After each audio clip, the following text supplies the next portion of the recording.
এই পৃথিবীতে কিন্তু কেউ আসলে বেঁচে থাকবে না, প্রত্যেকেরই কিন্তু আসলে মৃত্যুবরণ করতে হবে। যাদের প্রাণ আছে সবাই কিন্তু মৃত্যুবরণ করবে, কিন্তু দেখবেন আপনি মৃত্যুর পর আপনাকে খুব কম মানুষই স্মরণ করবে। যদি আপনার কর্মটা ভালো থাকে, যদি আপনি ভালো কাজ করে থাকেন, যদি আপনি মানব কল্যাণের জন্য, মানুষের কল্যাণের জন্য কোনো কাজ করে থাকেন, তাহলে আপনাকে মানুষ স্মরণ করতে পারে।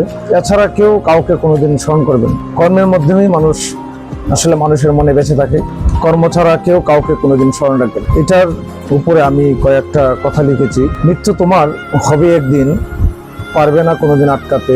অহংকার আর হিংসা নিন্দা মিশে যাবে একদিন মাটিতে। দেহ তোমার পচে মাটি হবে, যাবে না কিছু সাথে যে। তবু কেন আমরা অহংকার আর হিংসা নিন্দা করি, এই দুই দিনের দুনিয়ায় বাঁচিয়া থাকিতে। দেখেন, এই সকল অহংকার, হিংসা, নিন্দা, এই সব কিছুরই কিন্তু একদিন সমাপ্তি হয়ে যাবে, মাটিতে মিশে যাবে। থাকবে যেটা, সেটা হচ্ছে গিয়ে ভালো কর্ম।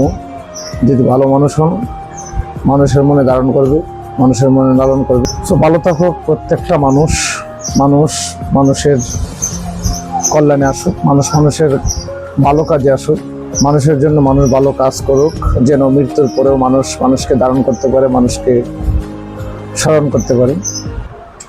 ধন্যবাদ, সবাই ভালো থাকবেন।